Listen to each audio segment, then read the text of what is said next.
হার্ডটা সফটে convert হয়েছে, কিন্তু understand the 5 point light. Intensity is more hard and soft. হচ্ছে আমরা বাউন্স করে গ্রাউন্ডকে ইলুমিনেট করছি।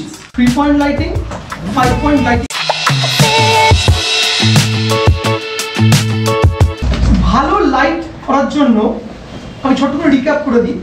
আমাদের লাইট মূলত হচ্ছে 1 point lighting, 3 point lighting, 5 point lighting এ আমাদের লাইটকে ভাঙা হয়। ওকে, একটা ভালো লাইট মূলত দু রকমের হয়, হার্ড অ্যান্ড সফট। তো হার্ড লাইটের মাথায় রাখবো, হার্ড লাইটের বেসিক উদ্দেশ্য হচ্ছে হলো ছোট সোর্স থেকে আলো যখন বেরোচ্ছে, that is hard. Torch light, torch light hard হয় প্রচন্ড, কেন? ছোট্ট জায়গা থেকে অনেকটা আলো বেরোচ্ছে, তীব্র। ইন্টেন্সিটি ইজ মোর। এই হার্ডটা সফটে কনভার্ট হয়েছে কিভাবে? যখন বড় সোর্স থেকে আলো আসে, when the source is big it turn into soft light। তো সফট লাইট আমরা দুভাবে করতে পারি। সফট লাইট করে দুটো পদ্ধতি, একটা হচ্ছে আমরা বাউন্স করে, নতুবা সফট বক্স ইউজ করে। বাউন্স করে কি, তোমার কাছে পোটা লাইট রয়েছে, মানে আগেকার দিনে পোটা ইউজ হতো, পোটা এখনো ইউজ হয়, ঠিক আছে? মানে অনেক ভালো ভালো ফটোগ্রাফার তারা এখনো তাদের কিছু দরকার পোটা ইউজ করে, তার পোটার সাথে একটা নস্টালজিয়া সম্পর্ক, কারণ লাইটটাকে কন্ট্রোল করছে পোটার মতো একটা 1000 ওয়াটের একটা লাইটকে।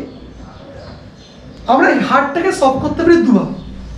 এক হচ্ছে বাউন্স করে, লাইটটাকে বাউন্স করে দেবো। এই হচ্ছে আমার লাইটের সোর্স, সরাসরি অবজেক্টের উপরে পড়ছে, নয় তুলে দেবো মালটাকে ওপরে, ও ছাদে পড়ছে।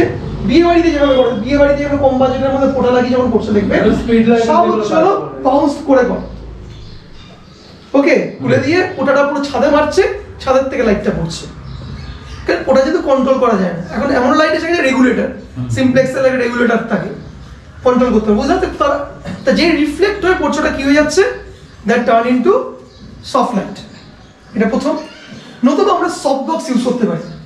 সফট বক্স আবার 3-4 রকমের হয়, এরকম আমাদের square soft box, octa soft box, grid. Okay, there are 4 types of most probably soft box.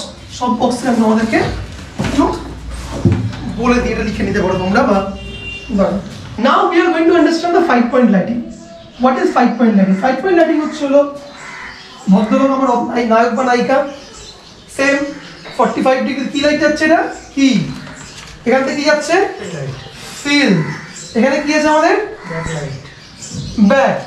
এখানে আমি আরো দুটো লাইট ইউজ করছি, একটা হচ্ছে ব্যাকগ্রাউন্ড লাইট, এই ব্যাকগ্রাউন্ডকে ইলুমিনেট করছি। রিম লাইট ব্যাকগ্রাউন্ডকে মারছি, ব্যাকগ্রাউন্ডকে আমি কালার দিচ্ছি। আমি প্রচুর ভিডিওতে দেখবে ছবিতে ব্যাকগ্রাউন্ডে মারাছে, অবজেক্টকে না ব্যাকগ্রাউন্ডকে। এ সাবজেক্টকে ব্যাকগ্রাউন্ডকে আলাদা করে দিচ্ছে, এ আরো ইলুমিনেট করে ব্যাকগ্রাউন্ডকে আরো বেশি গ্লসি বানিয়ে দিচ্ছে। তারা ব্ল্যাকের উপরে দিলে একটা হালকা ইয়েলিশ লাইট করবে, আর একটা টপ লাইট। এটা হয়ে গেল 5 পয়েন্ট লাইটিং। এই 5টা মূলত যারা বড় বড় স্টুডিও, তুমি যদি এপি স্টুডিওতে যাও, তুমি যদি 1-2 স্টুডিওতে যাও, আরো যেটা প্রফেশনাল স্টুডিওগুলো রয়েছে ওখানে এরকম পুরো বড় বড় সেটআপ করা আছে। ব্যাকগ্রাউন্ডটা 180 ডিগ্রি। হ্যাঁ, কোন ব্যাকগ্রাউন্ডটা, এখান থেকে ব্যাকগ্রাউন্ডে কোথায় মারবে সেটা তোমার পরিস্থিতি বুঝে, মডেলের পজিশন বুঝে সেটা ডিসাইড করে দেবো। এই হয়ে গেল আমাদের 5 পয়েন্ট লাইটিং এর পুরো বেসিক ফান্ডামেন্টালস।